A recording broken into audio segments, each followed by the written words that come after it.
Right, okay. So this is Ensemble mode, which involves playing a different character for every floor, including the boss floors. The racers have already chosen what characters they want to play for each floor before starting the race. And it looks like Mora's going for Bolt on 1-1, while Yuka went for, is that Tempo? No, it's Monk. Okay. The synchrony, adding those outlines to the gold, is very helpful not only for the Monk player, but also for me, who can't see very well, to tell what they're doing. Oh, interesting. Using a pause menu strat to safely kill that Bloodshot on double tempo on Mora's side. Second, 1-2 is Mary from Mora. And meanwhile, Yuka's still on 1-1, getting that Leprechaun safely by pinning it against the wall. And let's see, I want to see, Yuka has, I cannot tell what character that is. Oh, it's a Chanter, I guess? Haunting that monkey as it went down. Clarinetta for 1-3. Interesting. I suppose that range on the Zweihander must be useful for some bosses. Interesting. Melody was Mora's 1-3 pick. And I'm told that apparently the story mode characters, or at least the main ones, get repeated, since there's not enough characters to fill out every single floor otherwise. Well, that's interesting. I'm not sure how it works because, they both went Clarinetta for the Zone 1 boss. I'm not sure how the boss chests work in that case, because some of the characters have limited item pools and some of them have less limited item pools. So I don't know how does that work exactly? I don't know anything. But let's see, is this Aria for Mora's 2-1 and okay, Mary for Yuka's 2-1, I guess. And Chanter for 2-2 for Mora. Will Yuka take Cap? Just taking the shovel? Hi, Cookie. I don't know this mode at all. Okay, there you go. Cap for Yuka. And real armor this time. Okay. It is deeply weird to see just a random possessed mini-boss go hopping around. At any rate, okay, so Mora's already repeated Aria, I see, so I guess that's all of the Aria we'll be seeing from Mora's side. Oh yes, the screen seemed very overwhelming. Okay, we are taking the glass switch for mapping on Mora's side, and Yuka is... I don't know what character that is. I suppose that's one of the things. If folks have custom sprites for characters, I have not memorized every person. Oh wait, it was Aria, of course. Half a heart. Okay. Is Coda in the Ensemble pool? Oh, Ghost on the Stairs? Okay. Oh, I see it now. It would be... Okay, that's much less scary then. Alrighty, so we're down to conga 2, it looks like. And was that... No, I can't tell. I guess we'll see who the ghost will be, but it looks like Mara used a monk for that. Oh, who? What? Okay. I'm just... Custom sprites. I guess the ghosts reflect your mods, which makes sense. Okay, so that was a Reaper. Alright, I see. Okay. And... okay.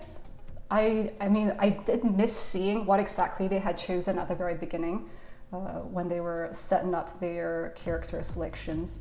Oh dear, this horizontal blue dragon on Mora's side. Okay, Blood Drum helping out there. Meanwhile, this fluffy character. What is this character?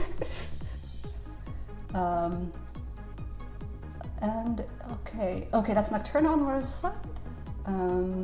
Taking care of, I guess, is that 330? And with Eli's ghost, I guess, waiting in the wings. Oh, we've got a heavy plate here. Where will we go for the bottom plate? Oh, what? Okay. 5 frames, alright, sure. I mean, we can get the transform back on the stairs, I guess, so it does say half a heart. Yuka going for the gi instead. Diametrically opposed armor types. Okay, Eli for bosses makes sense, I guess. You get those bombs to kick. Can't tell who that is on Yuka's side, but we're past Particimal 3. Both checking purple and getting the freeze turns. So I guess there's not as much of being affected with the purple chest, unless I guess diamond. So yeah, still have no idea how the item pools would work, but looks like we've got another horizontal blue dragon on the lane here for Mora, but we're fine. It's fine. This is okay. Okay, fireball. Thank you. We're fine. Okay. Let's see. Oh, Dorian. It looks like on Mora's side for their 4-2.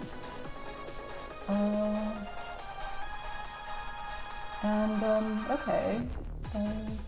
I guess it looks like your health upgrades and so on at least get preserved past the characters that can't get health upgrades. That must have been a tricky bit of stuff to code in to make sure all the things that should be kept for each character are kept. We've got a spear upgrade on Mara's side. Obs over gold. Meanwhile, what is... Okay, Yuka getting proper armor now with that Old Faithful. I'm not going to pick up the Obs spear. Mora's the first down to the Zone 4 boss Deep Blues and has the ability to throw and fireball, which is very handy. I wonder for Nocturna, if the other characters have 2 spells, which spell does Nocturna keep when it's her turn? Okay, that must have been Suzu. There goes the glass shovel.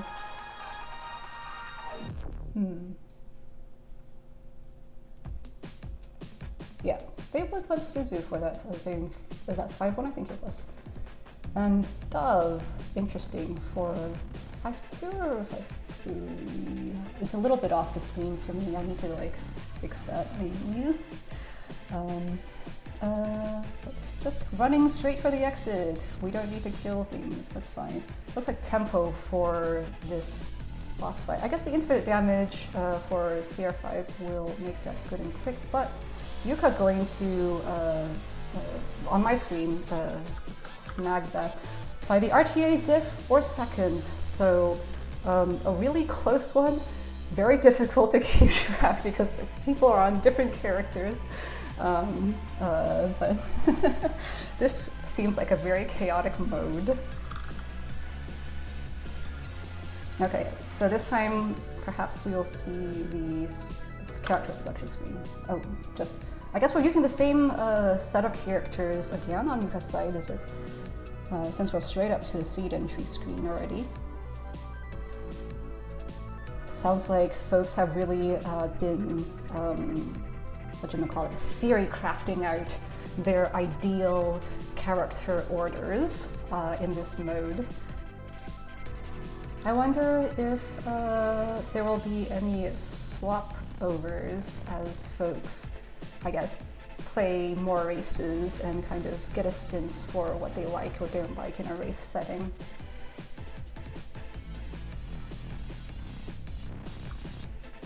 Let's see real quick.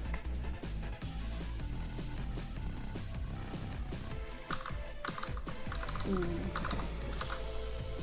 I can get that stream slightly readjusted without it disappearing. No, that was off. There we go.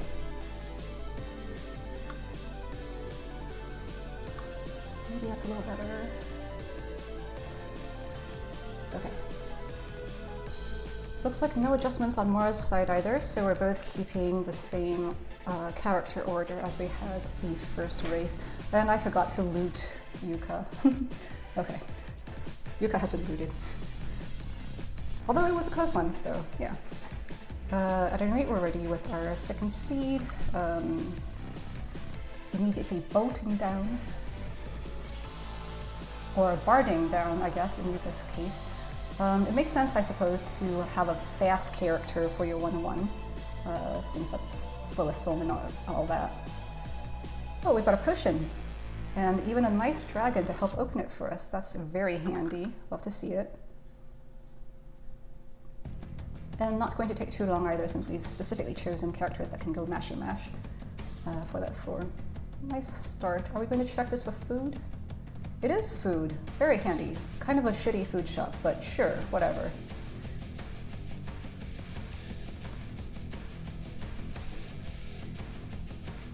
Okay, Mary and Monk on this 1/2.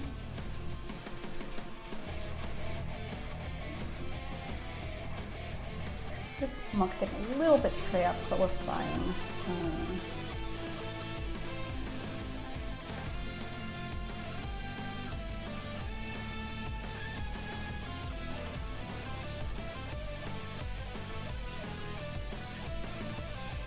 Can you take a trapdoor while you're possessing a mini-boss as Chaunter?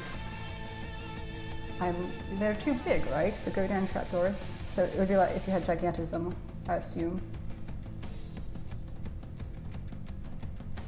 Yuka the first one down to the Zone 1 boss, which is Coral Riff, and I assume the Clarinetta attack pattern will make short work of that. Morraconda, though, able to get a big old milk on the Leprechaun, just taking that Zone 1 slightly slower to farm up a bit of resources.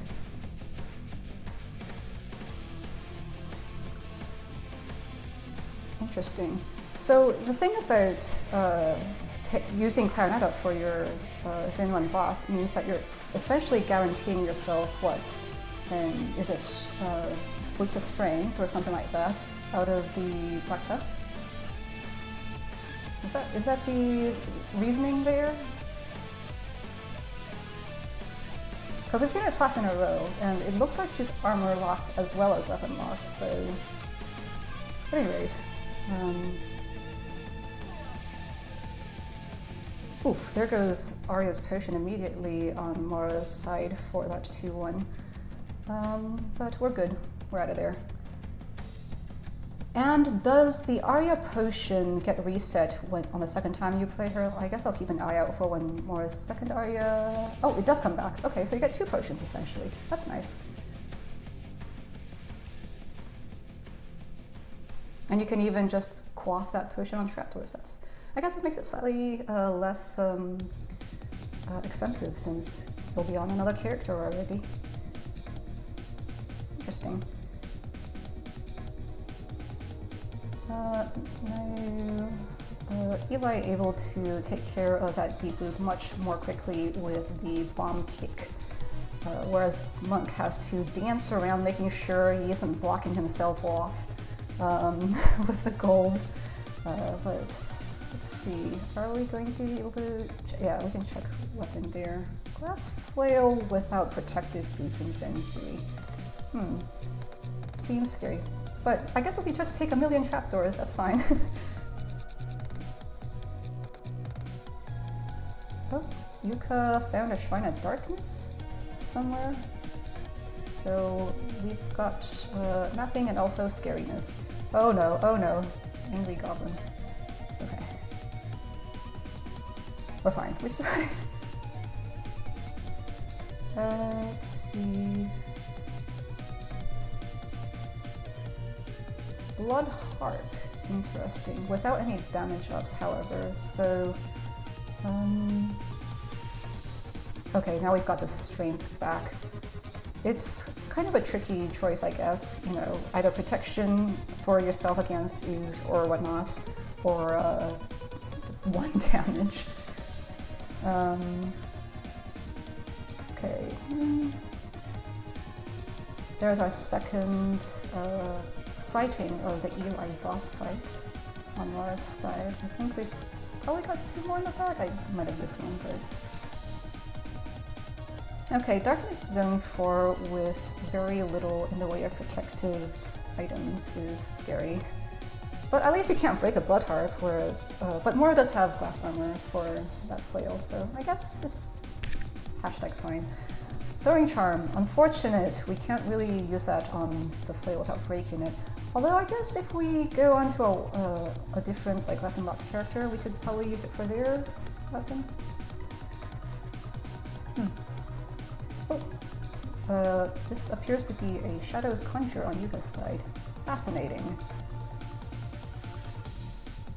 And the diamond move making it slightly more efficient, of course. Meanwhile, Mora breaking their glass flail on purpose? Question mark? I guess maybe since they're playing. Okay, wait. Okay, so Mora's on diamond, and I can't tell. Okay, that makes sense. Less snag that way. All right. Oof, that was an unavoidable Blade Master hit on Yuka's side, I think, over there.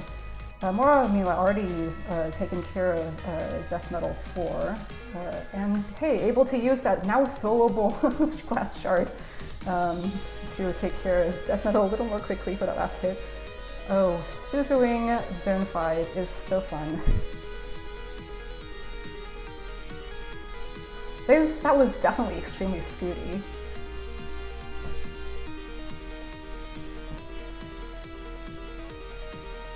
And now Yuka's like 4 or so behind, albeit catching up quickly on this bolt floor,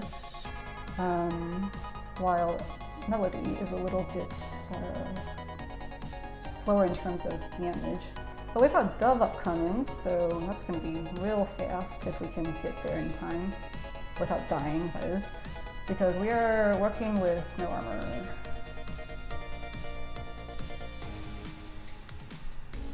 Okay, I see. Oh, speaking of no armor, but as long as we can survive this. Okay, Throwing Charm making that Fortissimo opening quite quick. Oh, but not quick enough to overtake Yuka, who took it with a 10-second RTA lead. Second race going to Yuka, and there's so much happening at all times in this mode. I mean, Necrodancer always has a lot of things happening, but it feels like extra stuff is happening with Ensemble. So curious to see if both users are still satisfied with their character orders. And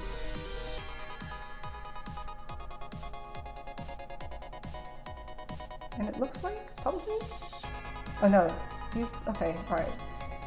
So you can check your seed twice when you're doing Ensemble. Okay, interesting. And they are both satisfied with their character orders.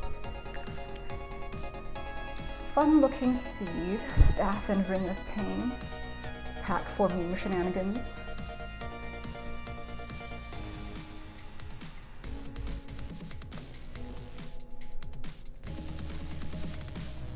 And we're off. Let's see, getting this crate open. Actually, we can probably blow it up together with that, yeah. Nice, Ring of Might. Is Yuka going to find it? Yeah, here we go. So both taking the +1 gold flail, and just heading down.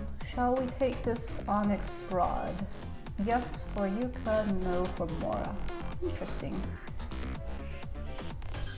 Yeah, 1-1 Bard and 1-1 Bolt for morraconda I think are both very smart decisions in terms of just like, hey, let's get through this as fast as possible.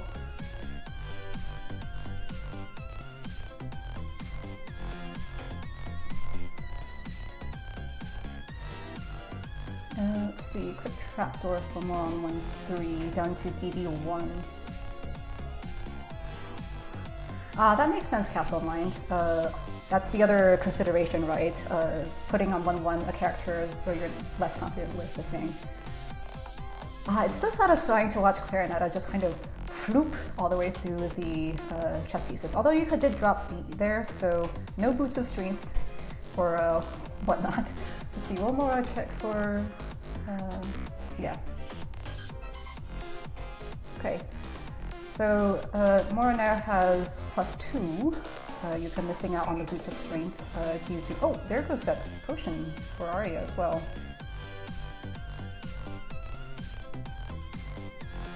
Why would you, is Mary particularly good for 1-4, do you think could be?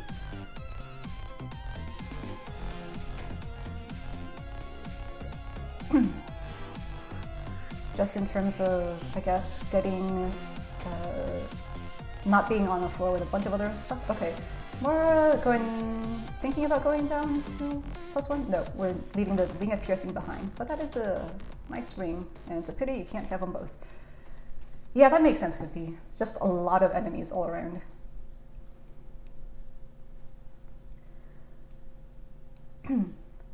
That makes sense.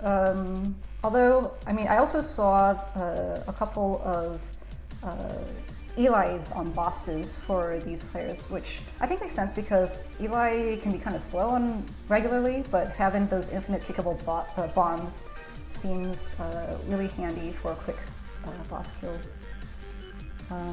Although it does mean, you know, I assume it means you're going to be limited with your chest items. Right, Tempo was the other one that I think I saw on, I think, Mora's side.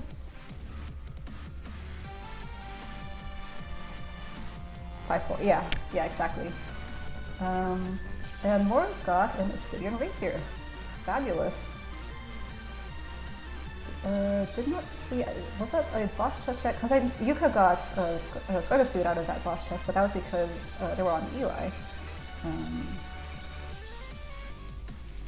I saw that some of the, at least Mora had Suzu on a Zone 5 floor, and it was just like zoop, which I think is such a choice, yeah.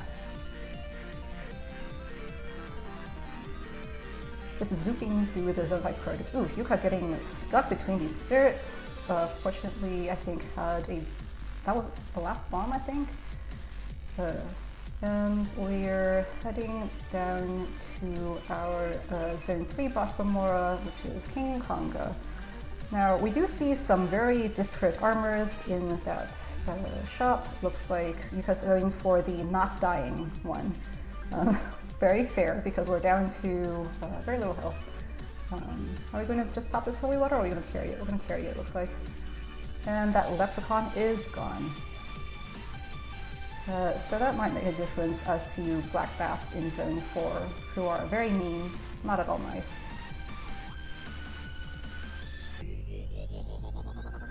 Putting the freeze there for Mora to get into that very crowded bat-swarmed exit room, which is so fair. Let's see, is your gonna check chest? Yes. Seems a little scary on. Okay, we're going for the blood cat. This is +1.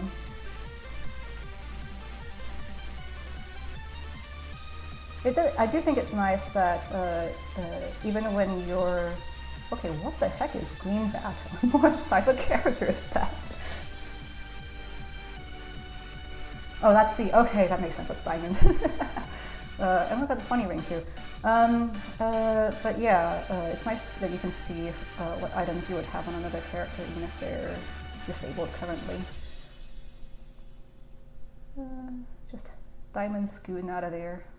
Very neat. Oh, we've got Cat Pain on Yuka's side. And I think we just swapped rings a couple of times and took extra damage, but it's fine, we have so much regen. As long as we survive, that health will be coming right back to us.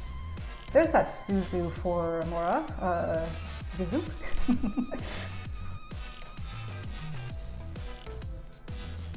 Suzup? Yep. Oh, Mora down to 1 heart though, and does not have any regen whatsoever compared to Yuka, who has not only the regen difference, but also armor difference. I mean, if you go fast enough, it doesn't matter. Just the only health that matters is the last half heart. Neither of them have spells anyway. So, it's not fine, it's not fine. The last half heart was gone. Mora is down. Yuka got hearts? What? Double death? What? Sorry? I missed that? Why did Yuka reset? That was not a death, was it? Did they get soft locked as dub or something? I didn't see what happened. Well, I can't believe I was sitting there thinking, wow, you know, so Yuka just has to make it to the end, and then Yuka reset, and okay, I'm gonna have to watch back the VOD because I don't have replays, but deeply disturbing. Our last race of the set is a double death/reset. And it was looking fairly good. You know, we had some pretty damn good builds going and all. Although, of course, in Ensemble, it's always a little funny since the builds are going to be varying a bit too. I see that I apparently have links blocked or something because that's what happened last time someone tried to post clips on a thing with a blocked thing. I'm sorry. I'll look at the moderation settings afterwards. Thank you, Castlemind. I appreciate that. Anyway, just you know, salty run back for both our racers. Just, you know, Mora ahead for now, but who knows what will happen, since clearly I did not anticipate any of what just happened before this double death. Yeah.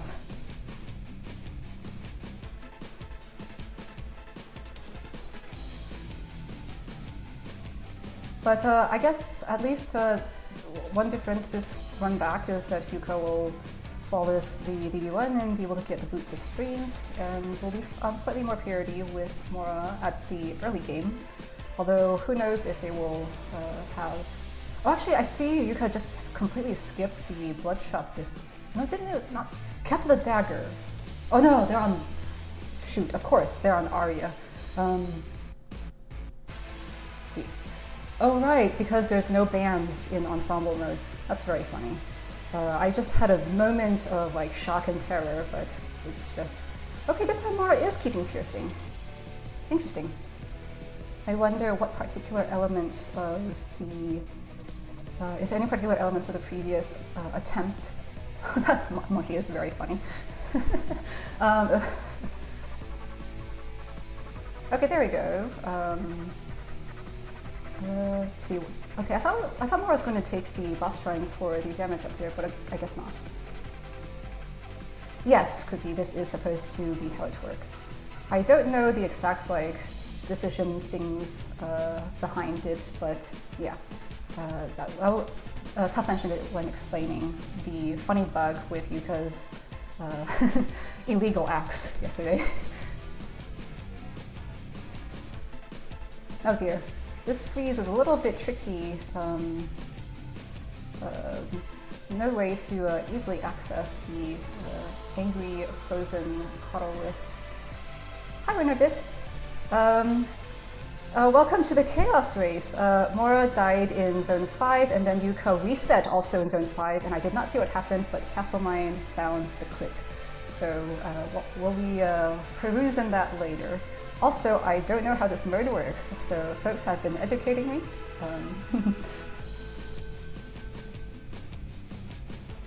We do have axes, yes.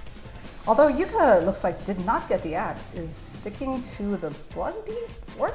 Okay. I mean, sure. It's a throwable, although I believe... Was this seed the one where they had throwing charm at some point, or was that the previous seed? I cannot remember. This slightly swarmy bit. But perhaps with... No, Yuka is still going to go for the crown, okay. Previous seed? Alright. So there is still a throw difference, I suppose. Versus move attack. Let's see. I'm also wondering if like there's any chance that if you are doing a run back, is there any chance of changing your character order, right? If you see that there's a particular boss order and you're like, hey, I think it would be better to do it the other way. Like, would it be worth adjusting your character selections? Or is that not a thing that you would ever do?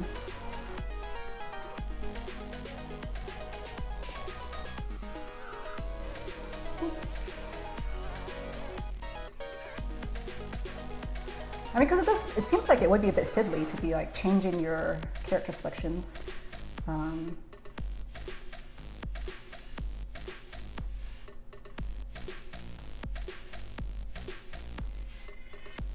Let's see, sort of balls for Yuka, although I don't know how much difference mapping makes since this is a run back from almost the very end for both racers.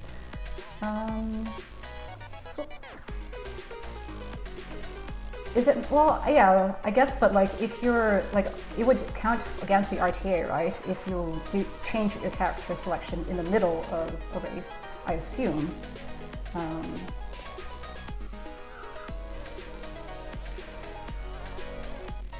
Oof, bit of a messy DM on Yuka's side, it looks like. Yeah, but both alive down into zone 5. Okay. Mora currently looks like a 4 ahead, but down to half a heart. But less scary this time because we've got the blood axe, and also we had food, I guess, to eat. Still no armor this time though. Yuka's still a little better equipped on that front. But we're getting down to our, is that a 5-3? Yeah, our 5-3 on Dove. Oh, but Yuka's still zooping faster through that zone 5. Every time they've managed to catch me by surprise on the zone 5, getting this fortissimo beat down. And here we go, Yuka taking the 3rd race in a very chaotic and turbulent final race of the set. But somehow, you know, despite the death, because it was a double death, all 3 races were very close.